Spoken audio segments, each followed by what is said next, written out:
kemarin memang sudah banyak banget DM yang masuk gitu ya Kak Seto menanyakan mengenai toxic family yang mereka teman-teman alami dari teknik psikologi sendiri gitu. Mungkin di sini kita akan bahas satu persatu pertanyaan gitu tapi tidak semua gitu ya Kak Seto. Baik, Ada beberapa pertanyaan yang masuk dan akan kita bahas bersama gitu Kak Seto. ya, monggo, silakan. Oke, ada satu pertanyaan nih Kak Seto mengenai bagaimana cara kita saat berhadapan dengan orang tua yang sangat saklek atau bisa dikatakan otoriter gitu ya Kak Seto, memaksa anaknya untuk ikut sesuai kemauannya tanpa memperhatikan situasi dan kondisi yang dialami oleh sang anak. Nah, apakah ini bisa disebut dengan toxic parenting? Iya, betul. Artinya sekarang ini walaupun sudah mulai dikampanyekan mengenai adanya hak anak, ya, bahwa hak anak termasuk hak untuk didengar suaranya, anak untuk dilibatkan supaya bisa berpartisipasi di dalam berbagai perencanaan atau kegiatan kehidupan si anak ini, atau kampanye bahwa anak juga berhak untuk dilindungi dari berbagai tindak kekerasan. Kekerasan ini bukan hanya dengan kekerasan fisik, misalnya dijewer, dipukul, ditubit dan sebagainya, bukan, tapi juga pemaksaan itu adalah kekerasan. Nah, tetapi kan tidak semudah membalikkan telapak tangan untuk bisa mengubah orang tua yang dari awal sudah pandangannya keliru. Ya. Ini kan paradigma yang keliru dari sementara orang tua yaitu seolah ya udah saya sebagai pimpinan, sebagai ketua ya saya boleh otoriter, saya harus bisa paksakan kalau enggak mau jadi apa anak saya misalnya. Tapi itu tadi mungkin dengan minta bantuan. Ya, jadi mungkin sang anak itu bisa minta bantuan keluarga yang lebih senior, misalnya kakek atau nenek atau kakaknya ayah, misalnya ayahnya otoriter tadi, misalnya gitu. Atau mungkin juga guru agama bisa. Mungkin juga kalau kita punya apa, misalnya psikolog keluarga tempat kita berkonsultasi, mungkin sampaikan juga melalui beliau. Jadi disampaikan kepada orang ketiga yang cukup punya power untuk bisa memberitahu atau bisa menyadarkan sang ayah agar tidak dengan cara-cara otoriter tadi. Karena dampaknya akan kontraproduktif. Yang maksudnya mau dengan otoriter dia mau menjadi anaknya baik, tapi nanti dampaknya juga anaknya akan bermasalah. Karena tadi penuh dengan tekanan, akhirnya stres, akhirnya justru tidak bisa berkembang dengan lebih optimal dan lebih positif lagi. Intinya adalah itu tadi, memakai orang ketiga yang bisa dicari oleh sang anak ini sehingga mudah-mudahan akhirnya secara bertahap apa pandangan-pandangan keliru atau paradigma keliru tadi bisa juga berubah. Oke, sempat ada yang tanya juga, sebenarnya kekerasan verbal dan kekerasan fisik itu lebih berdampak yang mana sih untuk toxic family itu sendiri Kak Seto? Iya, tergantung juga pada apa sang anak yang menjadi korban ya.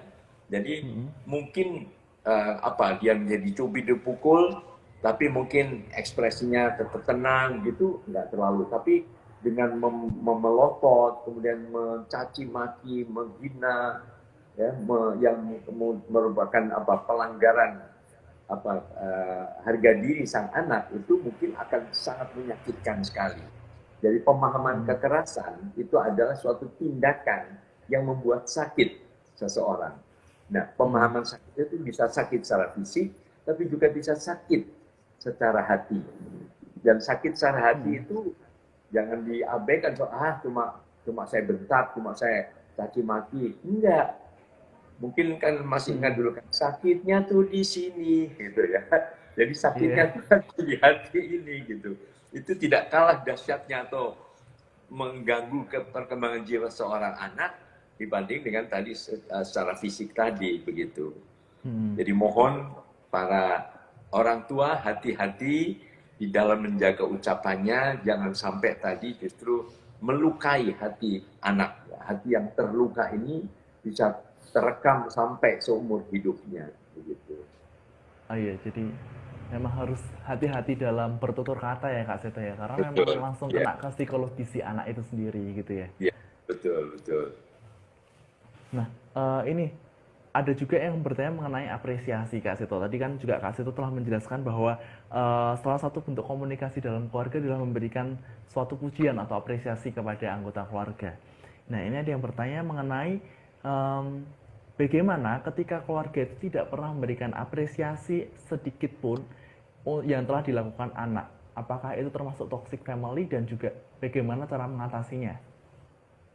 Ya, memang artinya sesuatu yang justru membuat anak akhirnya tidak percaya diri, kemudian anak juga apa ya, ya kehilangan apa harapan-harapannya karena setiap anak kan mengharapkan adanya perhatian, ya. Apresiasi ini kan adalah juga perhatian kepada seorang individu ya.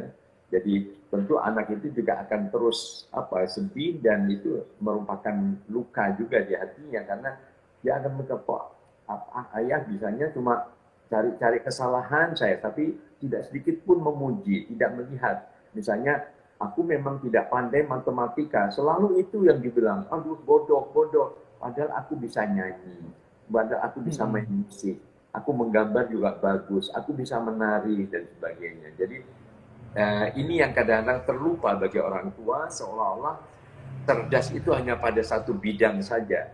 Padahal pemahaman cerdas itu luas, bisa cerdas secara logika, tapi juga bisa cerdas secara kata, pandai berbicara atau pandai mengarang, cerdas musik, bisa menyanyi atau main musik, cerdas gambar, mungkin cerdas gerak ya, misalnya menari atau pandai berolahraga, mungkin juga cerdas teman, ya, temannya banyak, pandai bergaul, yang nanti mungkin bisa kemampuan di dalam memimpin atau berorganisasi dan sebagainya. Jadi tentu anak akan terluka kalau tidak pernah diapresiasi atau dipuji. Bahwa semua orang pasti punya kelebihan. Nah, kelebihan ini kadang-kadang tidak ditemukan oleh orang tua dan kemudian tidak diangkat sebagai suatu upaya membangun harga diri dan konsep diri yang positif pada setiap anak-anak begitu. Oke, iya. Jadi memang kayak gitu ya. Jadi memang terkadang orang tua itu lupa bahwa sebenarnya anak itu memiliki bakat atau minat yang terpendam gitu ya, Kak Seto ya. Ya, betul, betul. Ya. Dan itu tidak disadari. Dan itu juga merupakan salah satu tugas orang tua untuk melihat sebenarnya anak itu eh, memiliki bakat di mana, minatnya di mana. Jadi memang akhirnya orang tua nanti bisa mengapresiasi anaknya sesuai dengan kebutuhan anak itu sendiri. Gitu ya, Kak Seto. Betul, ya. Nah, bicara mengenai tadi Kak Seto, apresiasi.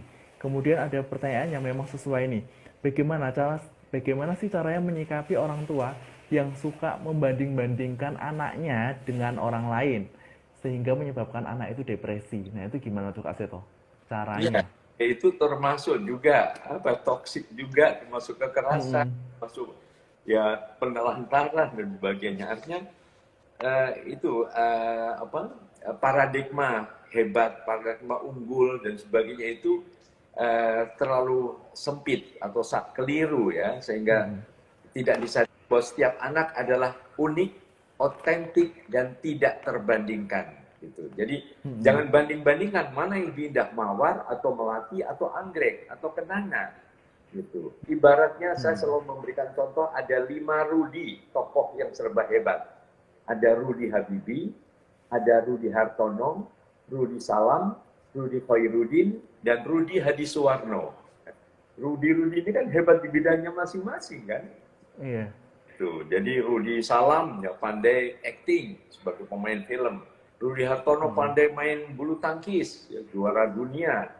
Kemudian Rudi Khairuddin pinter masak, ya, memadukan resep-resep makanan. Rudi Iya. siapa lagi? Adi Rudi Suwarno. Hadisuwarno pinter menata rambut, Tata misalnya. rambut.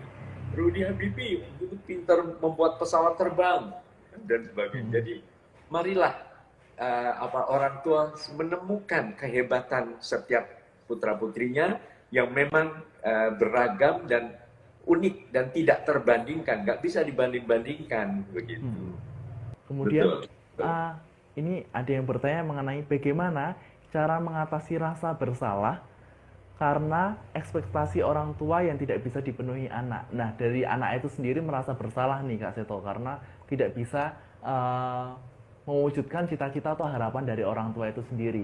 Nah, itu bagaimana sih Kak Seto untuk berdamai dengan rasa bersalah itu sendiri? Iya, artinya kadang-kadang kita juga menyadari bahwa kita kadang-kadang bisa egois, minta diri sendiri. Tapi bisa Mm-mm. juga altruis, memikirkan orang lain. Jadi kita melakukan itu Mm-mm. demi orang lain, demi orang lain. Kadang-kadang ini juga apa ya, harus seimbang begitu. Jadi jangan Mm-mm. saya sekarang ini saya menjadi dokter atau saya menjadi apa wartawan atau saya menjadi penyanyi karena itu harapan orang tua.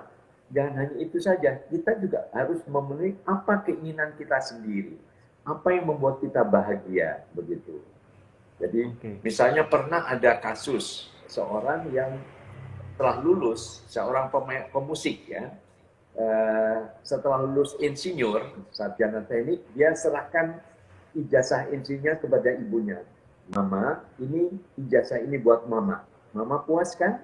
Sudah bahwa saya sudah insinyur, sekarang silahkan dipegang. Saya mau izin, saya mau kembali sebagai pemusik saja.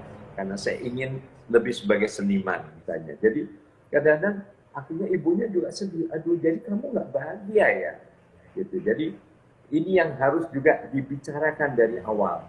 Jadi mungkin saya merasa bersalah. Kita sampaikan apa ayah atau bunda, aku minta maaf ya, aku ingin membahagiakan bunda, tapi kalau aku harus seperti yang bunda harapkan, aku takutnya malah nanti nggak bahagia, nanti aku malah nyesel, aku malah marah.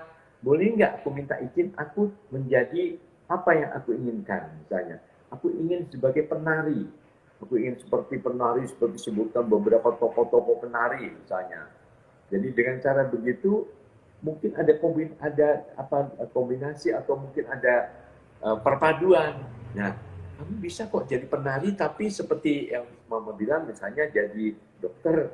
Banyak itu beberapa dokter yang bisa nyanyi, yang pintar menari, bahkan yang pintar main musik dan sebagainya. Boleh nggak misalnya? Tapi akhirnya mohon keputusan tetap berada di tangan sang anak. Dan kalau sudah Mm-mm. diputuskan, jangan merasa bersalah lagi, karena itu bagian dari hak asasi seorang untuk memilih jalan hidupnya sendiri. Begitu. Oke, jadi memang balik lagi ke komunikasi ya Kak Seto ya. Ya, Jadi memang kita harus utamanya adalah mengomunikasikan UINIKASI, komunikasi. komunikasi. Jadi Ya, supaya apa yang diinginkan anak dan juga diinginkan orang tua itu akhirnya eh, sejalan beriringan gitu ya Kak Seto ya. betul, betul. Ya. Oke. Nah, ini ada yang bertanya nih Kak Seto. Saya kurang tahu yang bertanya ini seorang orang tua atau anak gitu ya. Jadi dia Ya. bertanya seperti ini. Apakah sifat orang tua yang terlalu memanjakan anak itu juga akan baik dampaknya pada anak tersebut? Kemudian juga apakah ini juga akan menjadi sebuah toksik? Iya, ya. Pertanyaan sangat bagus sekali. Ya, ya. Sebetulnya terlalu memanjakan anak itu sebenarnya juga bagian dari kekerasan terhadap anak. Oke. Artinya kekerasan artinya tanpa sadar menjerumuskan anak. Menjerumuskan pada yang serba bisa, serba terpenuhi. Akhirnya dia tidak belajar menghadapi kehidupan nanti. Bahwa di dalam kehidupan juga ada pasang surut, ada tantangan, ada kesulitan gitu yang harus dihadapi. Hmm. Tetapi dengan memanjakan dia tidak dilatih atau tidak dikondisikan atau dibiasakan untuk bisa menghadapi tantangan, menghadapi kesulitan. Jadi begitu dia terjun dalam kehidupan, misalnya sudah lepas dari orang tuanya, dia akan mati kutu dan akhirnya ya akan lebih menderita karena ternyata kehidupan tidak seindah seperti dulu saya alami waktu kecil begitu. Hmm. Jadi memanjakan tentu tidak bisa dibenarkan. Tetapi bukan berarti harus dengan cara kekerasan. Kekerasan juga tidak benar. Ya, Hmm. jadi ibaratnya ini dua sisi, dua kutub ini. Yang ini juga salah, ini juga salah. Yang terbaik adalah yang tadi, yang di tengah-tengah. Jadi tegas boleh, tapi tidak dengan cara-cara kekerasan.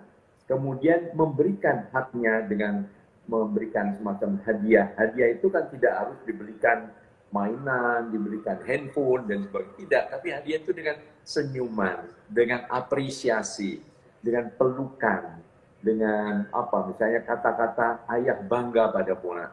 Kamu pada dasarnya hebat. Nah, itu hal yang positif gitu. Jadi meletakkan anak pada suatu kenyataan yang tetap harus dihadapi, tapi juga jangan sampai menghilangkan konsep dirinya yang positif. Ya. Oke, jadi memang terlalu memanjakan itu juga dampaknya itu akan buruk gitu bagi anak itu sendiri Buruk, karena emang ya, menjadi betul, tidak siap untuk menghadapi dunia nyata itu seperti apa gitu ya Kak Seto ya. betul, betul. Ya. Nah, Kak Seto, ini pertanyaan terakhir dari pertanyaan yang masuk ya Kak Seto ya. Baik, Sebelum ya. kita nanti akhirnya menutup perbincangan kita pada hari ini gitu. Nah, Kak Seto, eh, bagaimana jika seorang ibu itu tidak pernah menjadi tempat curhat bagi anaknya? Apakah hal itu salah? Nah, kemudian juga bagaimana sih cara mengasuh anak supaya tidak trauma, melibatkan trauma masa lalu ketika dia diasuh oleh orang tuanya zaman dahulu. Iya, yang pertama dulu ya. Oke, boleh Kak Seto. Sekali lagi tadi bagaimana menghadapi ibu yang Bagaimana jika ibu, jadi oh, posisinya ibu ini tidak pernah diajak curhat oleh anaknya. Nah, apakah oke. posisi ini tuh bagaimana yang harus disiasati atau dihadapi oleh ibu ini? Apakah Ya, hal itu ya, salah atau benar? ya, ya. Bagaimana supaya ibu diajak curhat oleh putranya ya atau putrinya? Iya. Ya, inisiatif harus diambil oleh sang ibu. Jadi ibu misalnya mungkin kalau biasanya terlalu formal di meja makan, ya sudah mungkin kadang di taman, di halaman samping, misalnya kalau ada halaman atau di beranda, misalnya gitu sambil ngobrol. Yuk, sekarang ibu mau ngobrol deh sama kamu gitu. Mulai dengan seolah menceritakan diri ibunya. Waktu seusia kamu, waktu itu ibu pernah begini untuk memancing supaya Hmm. mulai tertarik begitu. Kira-kira apa yang akan ditanyakan? Oh ya, terus ibu gimana dong misalnya? Apa mengenai sahabat-sahabatnya atau mengenai prestasinya dan sebagainya gitu. Nah, setelah itu, nah ibu waktu itu, aduh senang sekali sama nenek karena ibu selalu curhat aja kepada nenek gitu. Akhirnya nenek juga ngerti, oh ternyata setiap anak remaja itu juga pengen didengarkan gitu. Akhirnya ibu sadar ya, aku kadang-kadang ibu kangen deh, pengen dicurhatin kamu. Gitu. Jadi mulai diungkapkan juga, tapi dengan mengambil contoh seolah dulu ibu seperti itu, oh, ternyata asik. Akhirnya ibu bisa bisa lebih plong lagi karena berbagai masalah mungkin dulu dengan apa misalnya pacar atau mungkin dengan sahabat atau mungkin dengan pak guru dan sebagainya. Nah, artinya dengan demikian harapan ibu adalah supaya anak juga akhirnya juga mau curhat gitu. Nah, kalau misalnya tidak ya kalau kamu gimana dong? Ada nggak masalah dengan guru di sekolah atau dengan teman-teman atau sahabat? Ya? Mungkin juga pertama kali enggak. Mungkin karena sudah lama tidak dibuka pintu untuk saling Hmm. berkomunikasi tadi. Tapi nanti pelan-pelan, kapan lagi? Mungkin kalau di rumah nggak bisa sambil jalan-jalan, mungkin ke pasar atau ke mall atau kemana saja misalnya. Jadi akhirnya pintu komunikasi juga secara bertahap akan bisa terbuka. Iya, benar banget. Jadi memang kadang tuh anak sendiri itu tidak terbuka dengan orang tua, tapi malah terbuka dengan orang lain. Gitu Iya, ya Kak Seto. Jadi memang ya tugas karena orang tua adalah apa kebiasaannya begitu terbuka, nah kamu pasti mulai malas ya, kamu pasti gini ya, pasti gini. Nah, akhirnya malas begitu mau ngomong sedikit udah dikasih keputusan udah begini dituduh, akhirnya nggak iya. boleh kita memosisikan sebagai sahabat anak, jadi sebagai teman ngobrol asik sampai akhirnya nanti anak bilang waduh nyokap tuh ternyata gue banget deh gitu, jadi Oke. pasti gitu. Oke, jadi memang memposisikan sahabat bagi anak itu sendiri. Ya, betul, betul. Nah, tadi berkaitan dengan pertanyaan yang tadi ya Kak Seto. Ya, Tadi juga satu kesatuan pertanyaan gitu, bagaimana sih caranya mengasuh anak tanpa melibatkan trauma pola asuh orang tua terdahulu? Oh, maksudnya orang tuanya pernah trauma dulu gitu. Iya, terus supaya Ya, tidak terjadi pada anaknya sekarang. ya, ya memang untuk menjadi apa ya pelindung atau pengasuh yang baik untuk anak-anak, kitanya juga harus kuat, kitanya juga harus sehat. Artinya sehat bukan Hmm. hanya fisik, tapi juga sehat secara mental, sehat dari secara psikologis, sehat tidak membawa dendam atau apa sakit hati masa lalu. Nah, sebelum itu ya kita harus berani memaafkan masa lalu. Jadi dengan cara memaafkan, berani memaafkan masa lalu, memaafkan siapapun yang melakukan, nggak ada lagi kata benci dalam kamus hidup saya, misalnya. Nggak ada kata dendam, nggak ada kata-kata berbagai perasaan negatif, yang ada selalu positif dan penuh rasa syukur misalnya. Nah kalau itu sudah diciptakan, nah baru kita bisa lancar untuk bisa mengasuh tanpa membawa masa lalu tadi. Kalau perlu juga kita bisa minta bantuan profesional, jadi Oke. dengan ke psikolog atau ke psikiater ya, yang atau mungkin juga ulama atau guru ahli agama dan sebagainya, sehingga dengan membawa nilai-nilai baru tadi kita bisa menghapus semua perasaan-perasaan sedih, sakit hati dan sebagainya dari pengalaman masa lalu. Sebelum Baik, kita akhiri, mungkin ada closing statement dari Kak Seto terlebih dahulu. ya, kita mulai saat ini harus membangun semua dengan kekuatan CINTA, kekuatan cinta. Oke. Mari kembangkanlah semua perasaan cinta ini. Ya, dengan mulai dengan sederhana apa? Senyum, terlalu senyum. Karena senjata paling ampuh ternyata adalah senyuman dan cinta. Itu yang paling penting saya kira untuk membangun keluarga yang harmonis dan bebas dari toxic family. Oke, baik. Terima kasih Kak Seto. Jadi memang closingnya memang tepat sekali gitu ya. Jadi kita harus membangun dengan cinta, dengan senyuman, itu akan istilahnya bisa meluluhkan hati seseorang kayak gitu. Jadi akhirnya Betul. terjalin komunikasi yang baik antar anggota keluarga Ya, baik. kayak gitu. Baik, terima kasih buat Kak Seto atas hari ini sudah mau Ya, berbagi dan sharing dengan teman-teman tanya psikologi dan sudah menyempatkan di tengah-tengah kesibukannya. iya, terima kasih Mas Agrin. Sampai berjumpa dan salam buat semua yang menyaksikan acara ini. Terima kasih. Amin. Terima kasih Kak Seto, sukses selalu. Terima kasih, sampai jumpa lagi. Terima kasih teman-teman buat atensinya pada hari ini. Buat teman-teman, nanti kita akan ngobrol lagi di sesi-sesi selanjutnya. Stay tune di Tanya Psikologi, dan buat teman-teman yang mau curhat atau konseling bisa langsung menghubungi kita di line official kami, yaitu di @tanya psikologi. Langsung saja di line kita ya. Kita buka setiap hari Senin sampai dengan hari Minggu dari jam 9 pagi sampai dengan jam 7 malam. Buat teman-teman langsung saja menghubungi via DM Instagram atau langsung ke line kami. Demikian dari saya, Agrin. Terima kasih. See you. Sukses selalu buat teman-teman dan tetap sehat.